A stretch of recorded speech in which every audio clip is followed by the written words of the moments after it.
Oke, baik. Selamat pagi. Saya ucapkan lagi kepada Bapak Ibu sekalian yang kasih dalam Tuhan. Kita akan memulai acara kita pada hari ini, Sekolah Minggu Dewasa. Kita akan melanjutkan pembahasan kita. Kita masih dalam surat-surat pastoral 1 Timotius ya. Kita masih 1 Timotius dan pasal 3 ayat 8 sampai 16. Sebelumnya kita berdoa terlebih dahulu. Mari kita bersatu dalam doa. Bapa yang di surga, kami mengucap syukur Tuhan untuk kasih setia kepada kami. Tuhan, di minggu pagi ini Tuhan kami ada di sini. Walaupun sempat hujan tadi, namun Kau sudah pimpin langkah-langkah kami. Dan kami bersukacita untuk itu. Kami senang bahwa kami bisa datang ke tempat jemaat Tuhan, tubuh-Mu. Sebagaimana kami rindu untuk bersekutu. Dan kami ingin memulai dengan belajar firman-Mu. Kau kira tolong memberkati kami. Menjelaskan kebenaran-Mu kepada kami. Terima kasih Tuhan, kami berdoa dalam nama Yesus Kristus. Amin. Oke, jadi kita akan buka Alkitab kita dari 1 Timotius 3 ayat 8 sampai 16. Tapi tadi ada yang mau bertanya dulu ya. Silakan Pak Andreas. Ya baik, terima kasih Pak. Ya. Saya mau bertanya mengenai akhir tribulasi, mengenai penghakiman. Di situ akan kita dapat hadiah.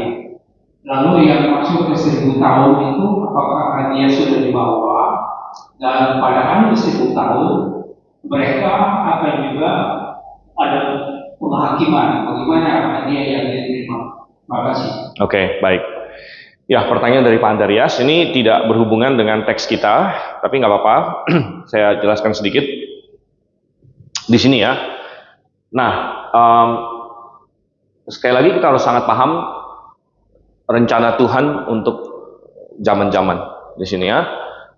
Tuhan Yesus sudah mati dari kayu salib sekitar hampir 2000 tahun yang lalu. Lalu kita sekarang tahun 2026 ya. Jadi kita hidup di zaman yang disebut sebagai zaman gereja atau zaman perjanjian baru, atau zaman anugerah atau kasih karunia, kadang-kadang disebut juga ya, the age of grace orang bilang. Nah, yang kita nantikan adalah saat pengangkatan ya. Pengangkatan ini kapan? Tidak ada seorang pun tahu. Bisa 2026? Bisa. Siapa tahu 2026, gitu kan? Jadi bisa tahun ini ya, tapi akan ada pengangkatan. Pengangkatan ini ada istilahnya, yaitu rapture. Ini dari bahasa Latin ya, rapture. Tapi kita bisa sebut juga pengangkatan aja. Kalau mau pakai bahasa Indonesia ya pakai pengangkatan aja. Nah, rapture ini akan terjadi. Nah, pada saat rapture, semua orang yang percaya ya, akan diangkat ke sorga ya. Nah, itu termasuk ya saya, kalau saya masih hidup saat pengangkatan.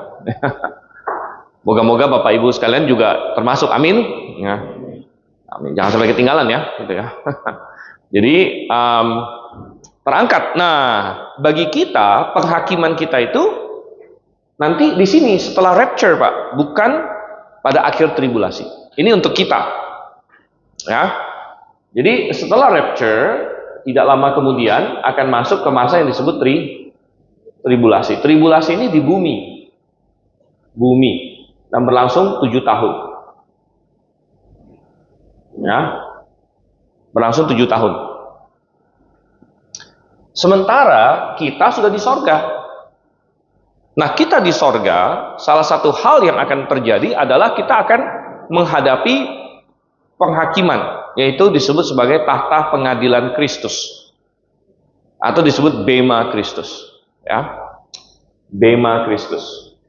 Bema itu istilah Yunani ya. Artinya kursi pengadilan, atau pengadilan lah istilahnya ya. Jadi bema Kristus,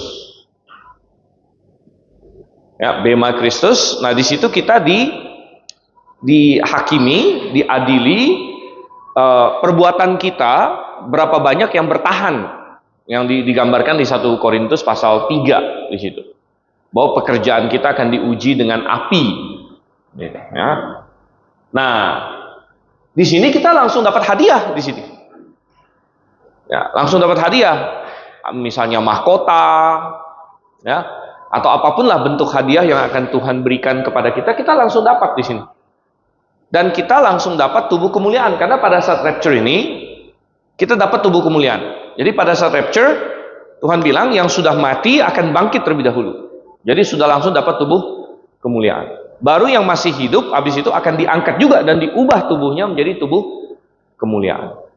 Jadi kita sudah dapat tubuh kemuliaan, kemudian kita dihakimi perbuatan kita dapat pahala. Sementara di bumi terjadi tribulasi. Pada akhir tribulasi, Kristus akan datang kembali ke bumi bersama dengan kita yang sudah diangkat di sini, bersama dengan orang-orang percaya sudah diangkat, akan turun kembali ke sorga. Jadi Tuhan Yesus turun lagi ke bumi bersama dengan bala tentara sorga. Nah, jadi termasuk kita yang sudah diangkat, ya, termasuk kita yang sudah diangkat, dan mungkin malaikat juga. Ya. Jadi kita akan turun, ya, bersama dengan Kristus di situ, dan akan mengalahkan bangsa-bangsa yang memberontak terhadap Tuhan. Karena di bumi di sini selama tribulasi secara gradual dan semakin ini mereka akan ujung-ujungnya mau menghancurkan Israel. Ya, sampai puncaknya kalau di bumi itu adalah perang Harmagedon, di mana bangsa-bangsa sudah berkumpul di Megiddo, ya, dan di seluruh Israel untuk mau mencoba menghancurkan Israel. Nah, di situ Kristus akan turun bersama dengan kita, lalu menghancurkan bangsa-bangsa dan menghancurkan antikristus di situ. Jadi sementara kita di sorga, antikristus di bumi, gitu ya. Jadi ada dua yang berlangsung, di sorga jalan sendiri, di bumi juga jalan sendiri, gitu. Ada peristiwa-peristiwanya lah, gitu ya. Kita nggak usah terlalu bahas yang di bumi. Jadi pertanyaannya, apakah masuk ke milenium? Apa tadi? Kita masih membawa hadiah kita, gitu ya? Masih dong, gitu. Jadi masuk ke milenium ini ada dua jenis orang. Ya, jadi hanya orang yang selamat yang masuk milenium awalnya. Tapi ada dua jenis orang yang masuk milenium. Satu adalah yang sudah dibangkitkan. Jadi sudah pakai tubuh kemuliaan. Nah, ini adalah kita yang di sini. Sudah dibangkitkan, dikasih tubuh kemuliaan, sudah dapat hadiah, masuk milenium dalam keadaan tubuh kemuliaan, sudah dibangkitkan. Dan kita akan ikut memerintah bersama Kristus. Ada jenis kedua orang yang masuk milenium adalah orang-orang yang di bumi ini. Ya, yang di bumi ini yang selama masa tribulasi mereka menjadi percaya kepada Yesus. Ya, selama masa tribulasi mereka jadi percaya kepada Tuhan Yesus. Lalu mereka lolos dari berbagai martir dan penganiayaan. Sampai terakhir, nah mereka masuk ke milenium dengan tubuh jasmani, dengan tubuh yang belum kemuliaan. Masih tubuh apa kita bilang ya? Tubuh non kemuliaan. Nah, mereka yang akan jadi rakyatnya sebenarnya di masa milenium itu. Dan merekalah yang akan bisa beranak cucu di milenium. Ya, karena di milenium nanti akan ada bangsa-bangsa dan masyarakat, akan ada orang beranak cucu, orang akan bangun kebun anggur dan lain sebagainya di situ ya.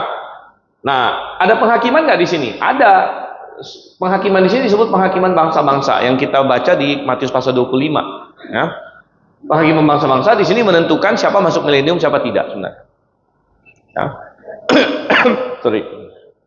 Menentukan siapa masuk milenium, bangsa-bangsa mana yang masuk milenium, ya, di antara bangsa-bangsa mana yang tidak. Nanti di akhir milenium ada penghakiman lagi. Jadi penghakiman itu ada beberapa jenis dan fase.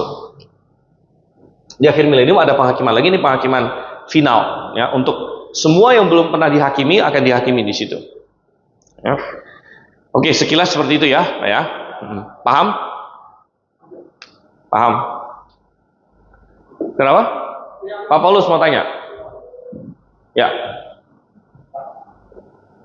Silakan, Pak. Mau saya, Ya. Tadi yang lolos ini tadi yang masuk memakai tubuh biasa. Kenapa, Pak? Nah, ini sebenarnya yang diperintahkan itu tadi.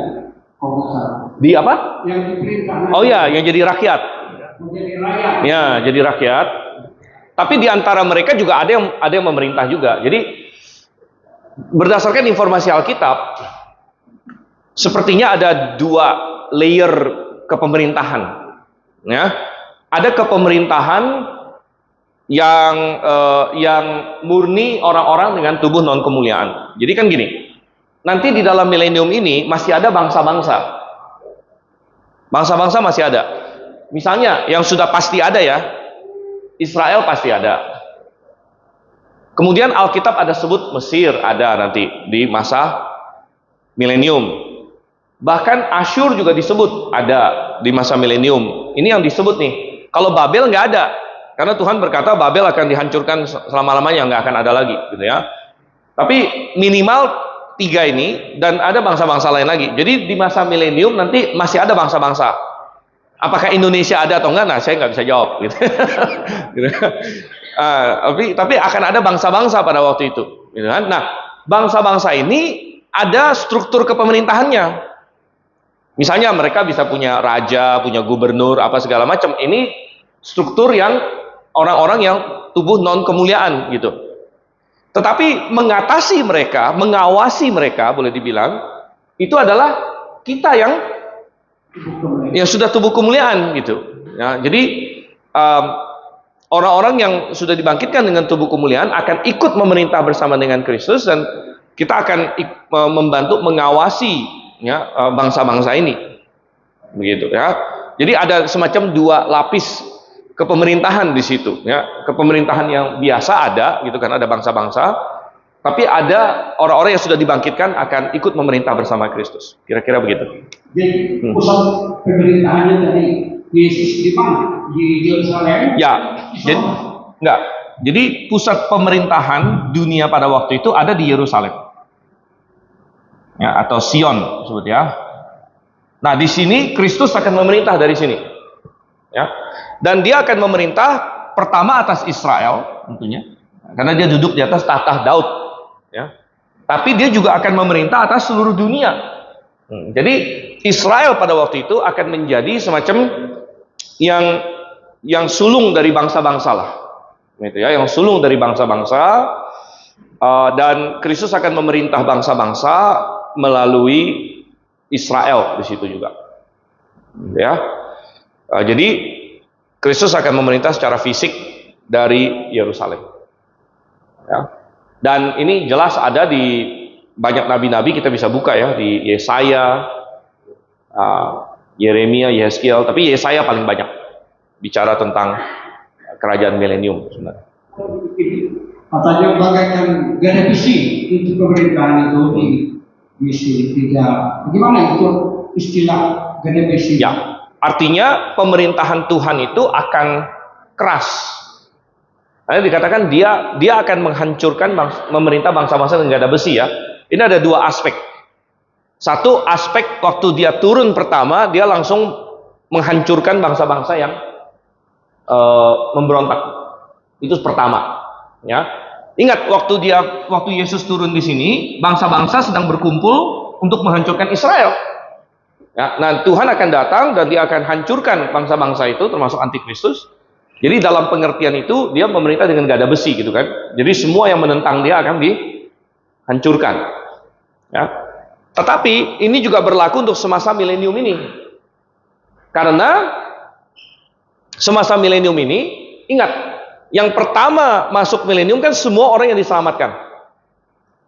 Tetapi kemudian orang-orang yang masih tubuh non kemuliaan, masih kawin mengawin, mereka akan punya anak, punya cucu.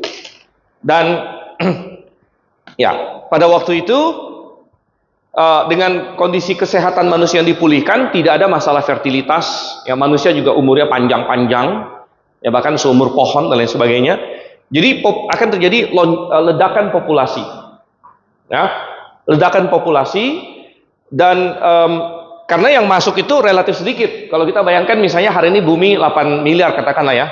Kita tahu berdasarkan masa tribulasi aja minimum 50% mati gitu. Minimum ya. Belum di ujungnya di sini. Ya. Jadi masuk ke milenium sebenarnya populasi dunia itu merosot jauh. Ya, karena hanya yang diselamatkan yang masuk, gitu kan? Dan kita bisa membayangkan orang yang diselamatkan sangat sedikit. Ya, tetapi akan terjadi ledakan populasi setelahnya, ya, karena kesehatan yang sangat prima dan lain sebagainya. Nah, anak-anak mereka akan sebagian percaya, sebagian tidak percaya. Jadi ujung-ujungnya nanti di dalam milenium tetap akan ada orang-orang yang tidak percaya. Nah, Tuhan memerintah dengan gada besi antara lain adalah dia tidak akan membiarkan adanya pemberontakan terbuka terhadap dia selama milenium ini.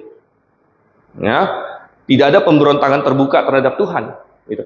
Satu ayat yang bisa kita baca, contohnya Tuhan memerintah dengan gada besi adalah, ya kita lihat di dalam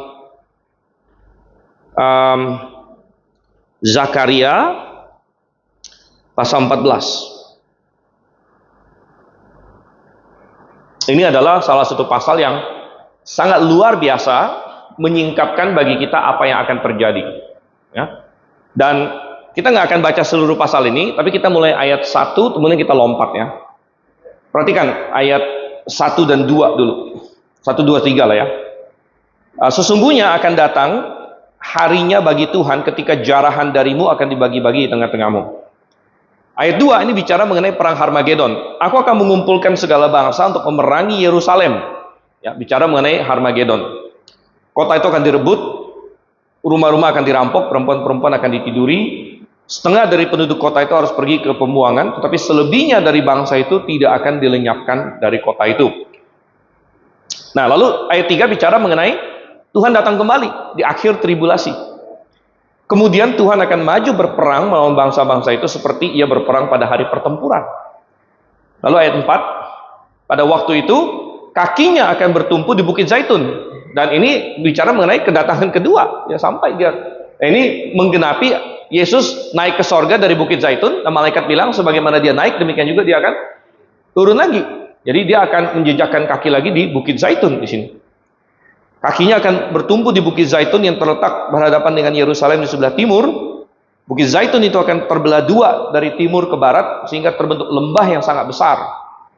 Separuh dari bukit itu akan bergeser ke utara dan separuhnya lagi dari ke selatan.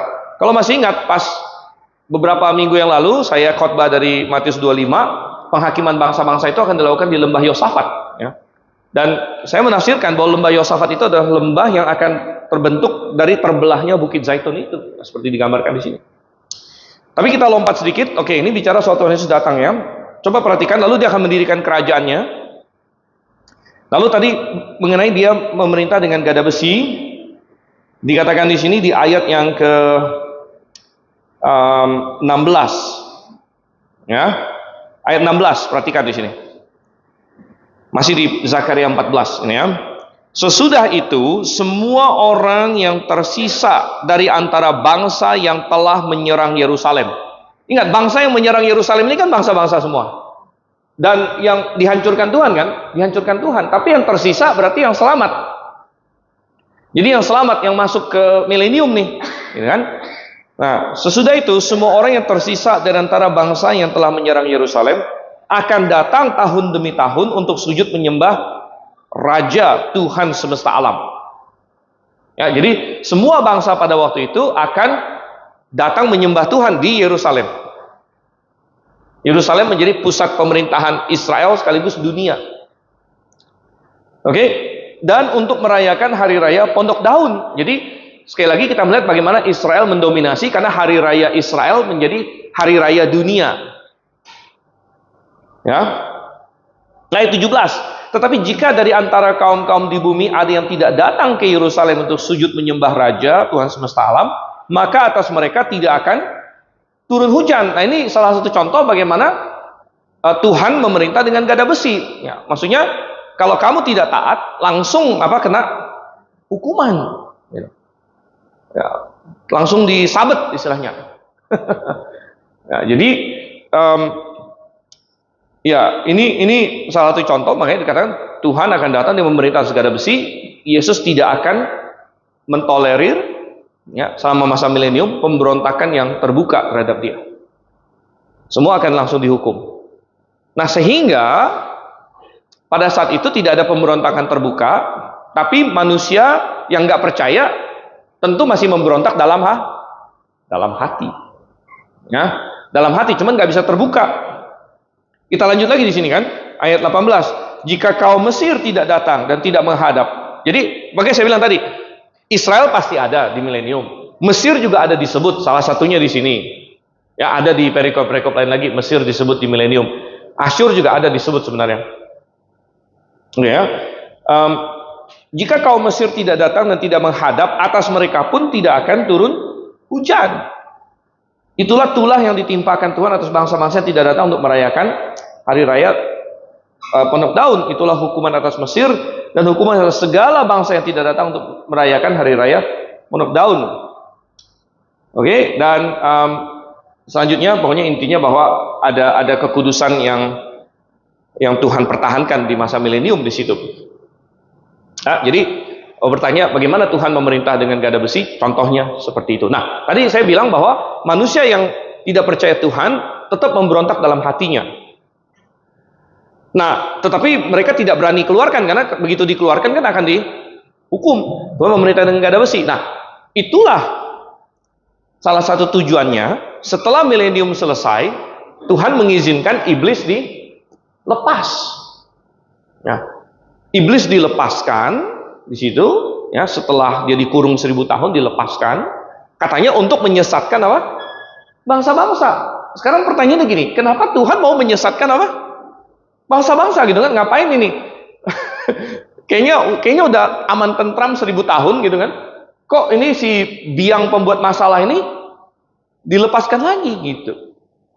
Sebenarnya karena tanpa iblis pun manusia sudah ada yang memberontak gitu. Cuman tanpa iblis mereka tidak akan menyatakannya karena nggak ada pemimpinnya. Tapi hati mereka sebenarnya memberontak sama Tuhan. Jadi Tuhan melepaskan iblis itu adalah memberi kesempatan kepada orang yang memang tidak percaya Tuhan, memang sebenarnya dalam hatinya memberontak, untuk mengaktualisasikan, ya, menunjukkan keluar pemberontakannya, begitu ya. Nah, sehingga akhirnya mereka akan ikut iblis waktu itu. Jadi terlihat jelas siapa yang sebenarnya memang tidak percaya dan siapa yang percaya, gitu kan? Nah, sehingga ya akhirnya kita tahu, tentu akhirnya iblis langsung dikalahkan juga di ujung sini. Oke, ya. Oh, sedikit lagi. Oke, baik. Penyucian tadi, penyucian di 1 Korintus 3:15. Oke, Di sini kan seleksi supaya masuk ke surga kan gitu. Bukan. Yang api yang di 1 Korintus pasal 3 itu bukan menyeleksi orang, tapi menyeleksi pekerjaan. Ya, yang kita baca di 1 Korintus pasal 3, di mana hari Tuhan itu adalah di bema Kristus ini. Nah, bema Kristus. Dikatakan pekerjaan manusia itu dibagi menjadi beberapa jenis. Ada yang emas, perak, dan batu permata atau berharga. Kemudian ada lagi yang kayu, jerami, dan rumput kering.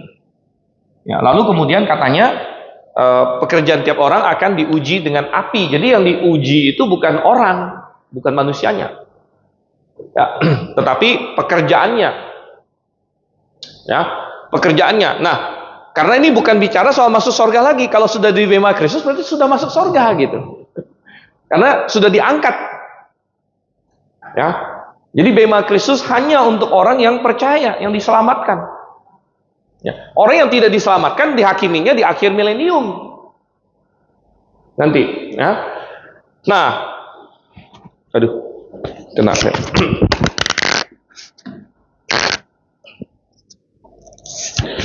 Oke, jadi nanti pekerjaan kita diuji dengan api. Nah, kalau yang pekerjaan kita ternyata tidak punya nilai kekekalan, pekerjaan yang sia-sia di dunia ini, ya, maka itu akan terbakar, kayu, jerami, dan rumput kering.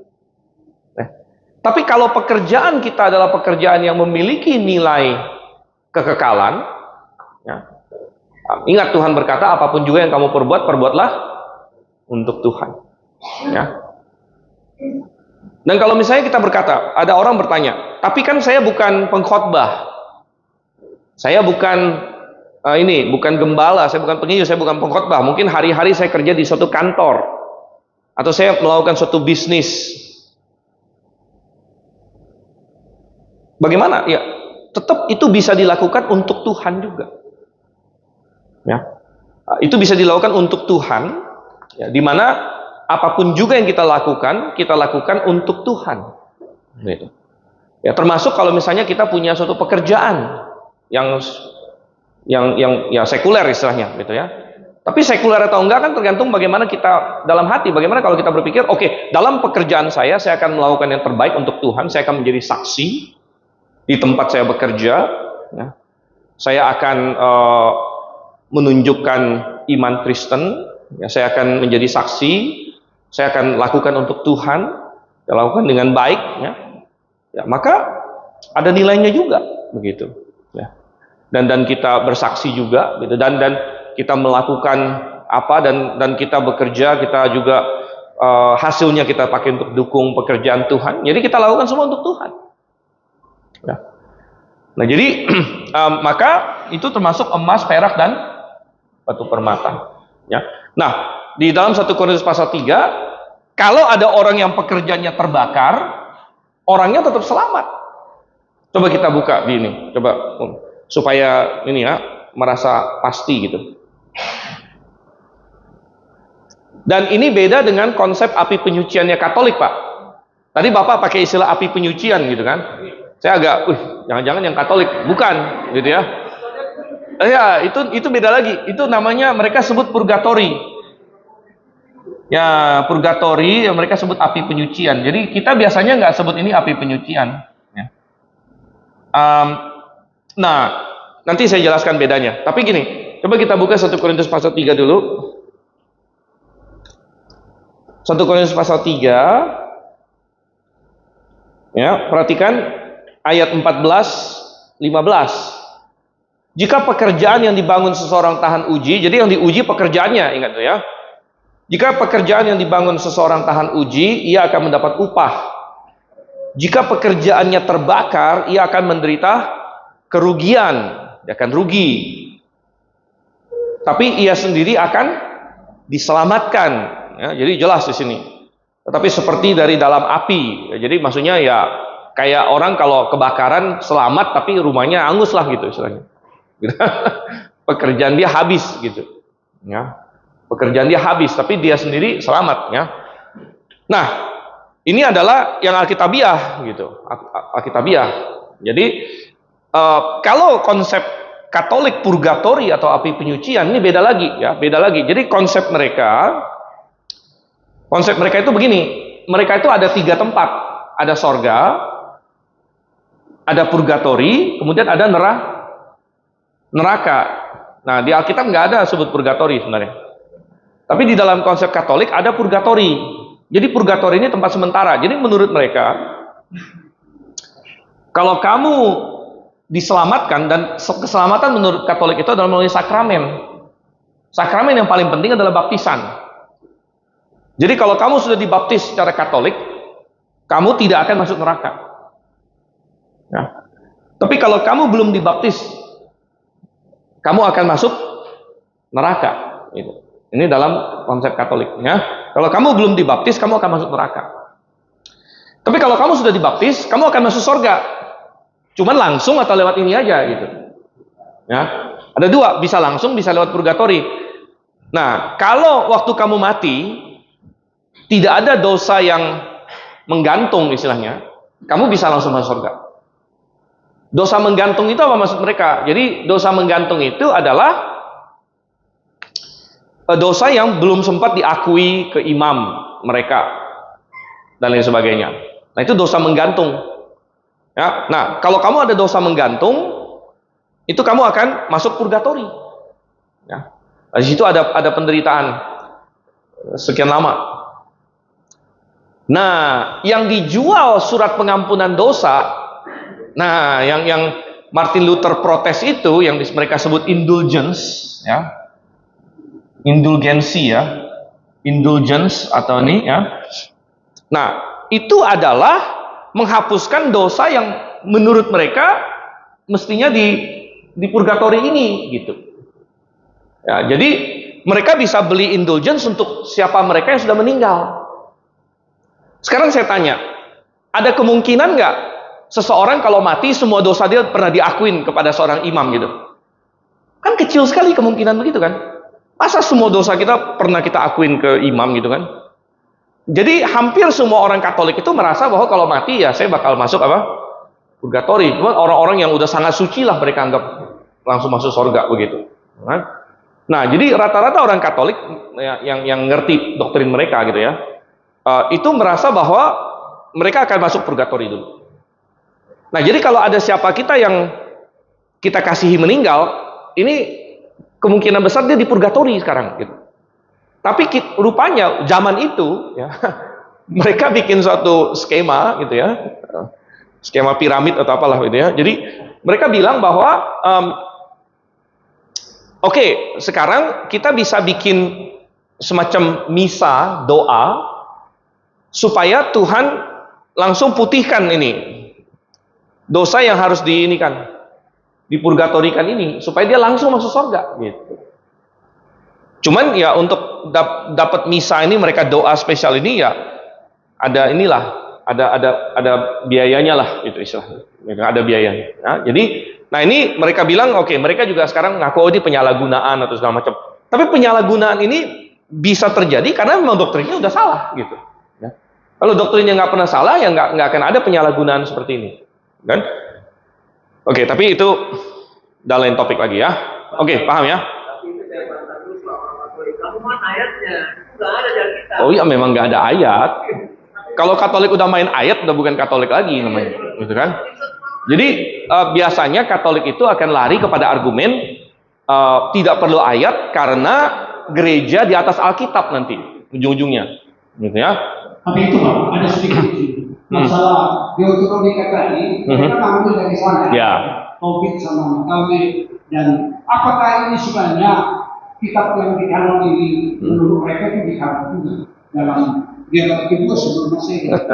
Mereka ngambil dari sana. Itu mana kanon itu? Benar. Jadi mereka membenarkan purgatori ini karena di kitab Makabeus ada tercatat mereka mendoakan orang mati, gitu ya. Tapi kitab Makabeus bukan firman Tuhan, gitu ya. Bukan firman Tuhan. Dan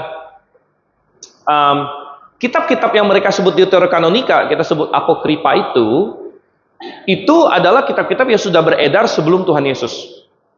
Ya, surat Makabeus itu kan ditulisnya abad kedua sebelum Masehi, karena itu pemberontakan Makabeus waktu itu ya. Jadi surat-surat ini sudah beredar sebelum Tuhan Yesus datang. Jadi apakah ini firman Tuhan atau tidak? Mestinya yang paling tegas menyatakannya kan Tuhan Yesus, karena waktu Tuhan Yesus hadir di muka bumi ini, kitab-kitab ini sudah ada gitu. Ya, tapi Tuhan Yesus tidak pernah menyinggung mereka. Ya, dan orang Yahudi juga tidak pernah menerima mereka sebagai firman Tuhan. Ya. Di Septuaginta ada atau tidak ada itu tidak masalah, karena begini. Septuaginta itu waktu itu bukan dalam bentuk suatu buku yang udah pok gitu jelas gitu ya. Dan mereka banyak memasukkan tulisan-tulisan yang mereka anggap bermanfaat juga gitu. Tidak harus firman Tuhan. Ya.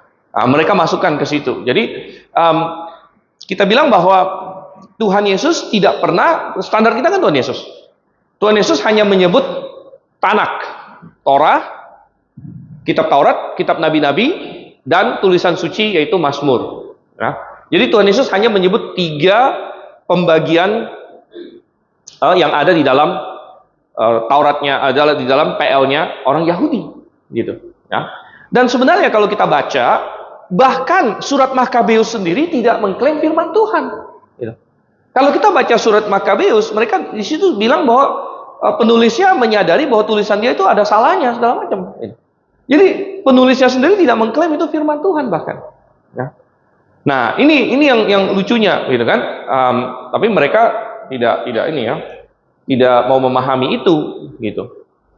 Dan sebenarnya Anda tahu, Katolik belum secara resmi menganggap Deuterokanonika itu bagian Alkitab sampai dengan Konsili Trent sesudah Protestan. Dan sepanjang abad Jadi ini kan Tuhan Yesus, ini katakanlah abad pertama ya.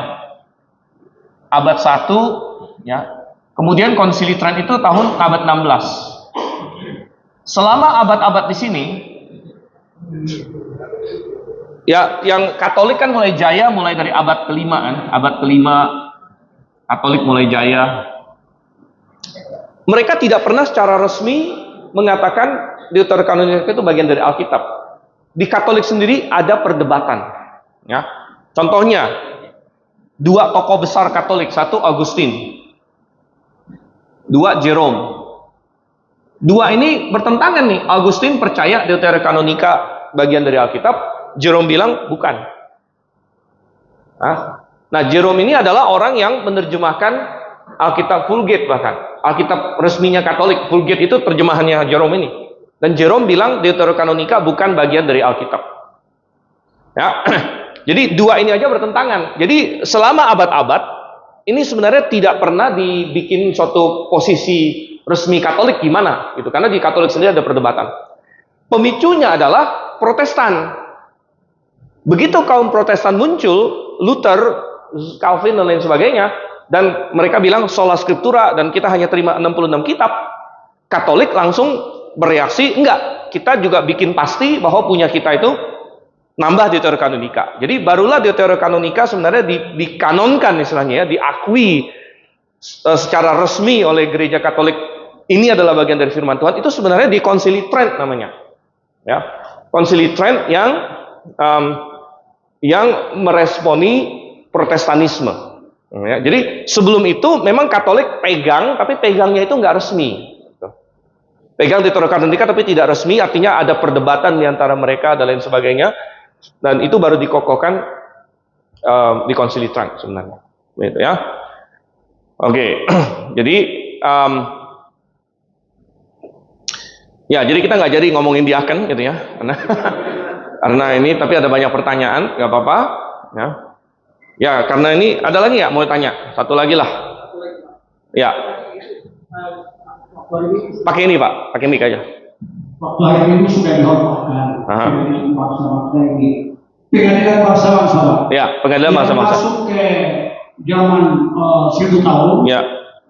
Itu tadi yang diperintah, katakan yang diperintah. Mereka ini dari hanya yang dari 144.000 itu atau bangsa-bangsa lain juga gitu artinya. Dan di sini ya, yang masuk sini ya. Apakah hanya Israel atau bangsa-bangsa lain juga?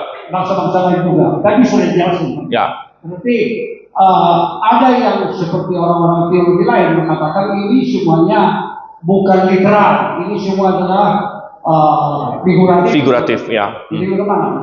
Baik. Dan apa di sini? Teknologinya di sini di zaman 1000 tahun, apakah sama seperti sekarang? Oke.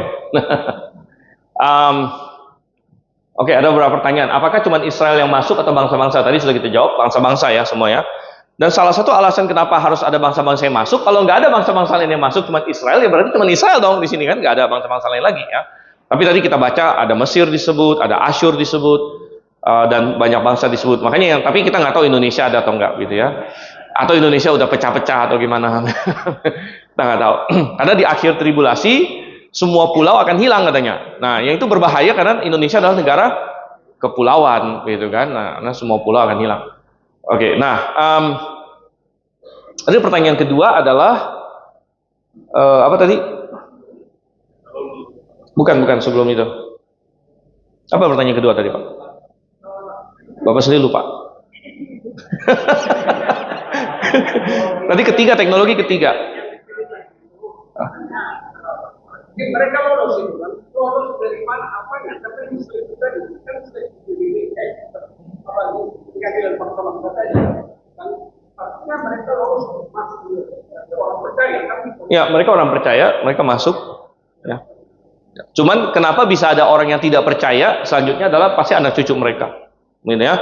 Jadi yang masuk semua orang percaya, cuman belakangan akan ada orang tidak percaya, yaitu anak cucu mereka. Berarti bersihkan dosa.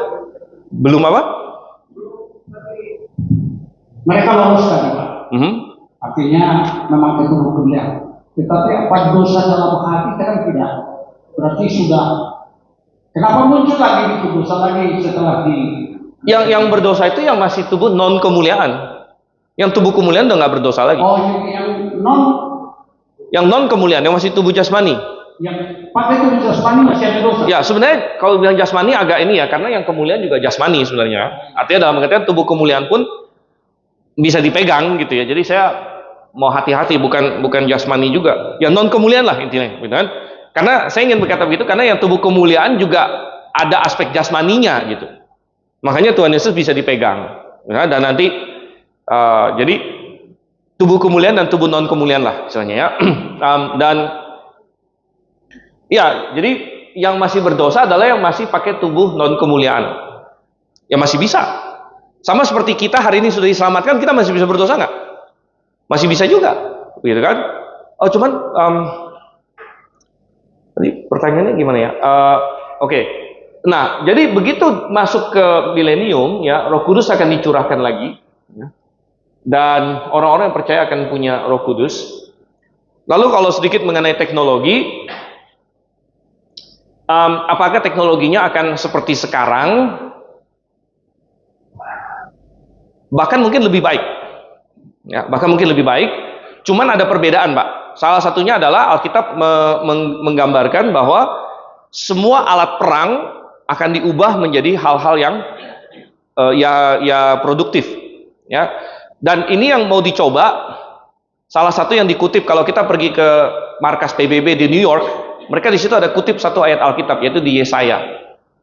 Ya, di mana ayat itu berkata mereka akan mengubah atau mengganti pedang mereka menjadi alat bajak, dan sebagainya ya. Jadi itu adalah nubuat di Yesaya. Maksudnya di masa milenium itu tidak akan ada perang lagi, jadi tidak perlu lagi orang membuat senjata, gitu. Nah sekarang ini salah satu driver teknologi ya dan segala macam ini kan perang gitu. Jadi banyak sekali kayak internet yang kita pakai awalnya itu adalah dikembangkan untuk tujuan perang sebenarnya. Jadi mereka bikin network ya, supaya cepat gitu informasinya antar base-base di Amerika dan sebagainya. Jadi komputer bisa ngomong dengan komputer dan sebagainya. Lalu ada TCP/IP lah mulai dikembangkan segala macam.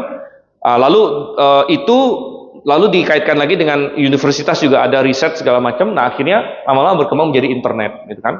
Ada banyak hal lah kayak GPS segala macam. Jadi banyak sekali driver kemajuan teknologi itu militeristik sebenarnya. Kalau di sekarang ini, gitu ya. Nah, cuman di masa 1000 tahun ya drive teknologinya bukan lagi militeristik gitu ya, bukan lagi untuk perang dan lain sebagainya ya, tetapi untuk kemakmuran dan perdamaian ya. Oke, baik, saya rasa cukup sampai di situ. Ya kita nggak jadi ngomong ini nanti lagi ya. Kalau buka tanya jawab jadinya begini, tapi nggak apa-apa juga sih ya, sesekali gitu ya. Tapi ini jangan dihilangkan kertasnya bagi yang ngambil ya, karena penting juga kita nanti masuk ke ini ya, mungkin minggu depan ya, mungkin minggu depan ya, karena minggu depan Pak Sento ada di sini, jadi kita akan bagi kelas. Oke, kita akan tutup kebaktian kita, tutup ini sekolah minggu kita dengan doa. Terima kasih Tuhan untuk kasih jawaban pada kami. Kau yang kiranya tolong, Kau yang memberkati kami semakin paham rencanamu untuk zaman-zaman dan rencanamu untuk kami. Dan salah satunya Engkau ingin saat ini kami setia padamu dalam sehari-hari, dalam berjemaat, dalam keluarga kami. Pimpin kami Tuhan. Sebentar kami mau kebaktian berjemaat dengan yang lain. Kau yang kiranya sertai kami berdoa nama Yesus Kristus. Amin. Oke.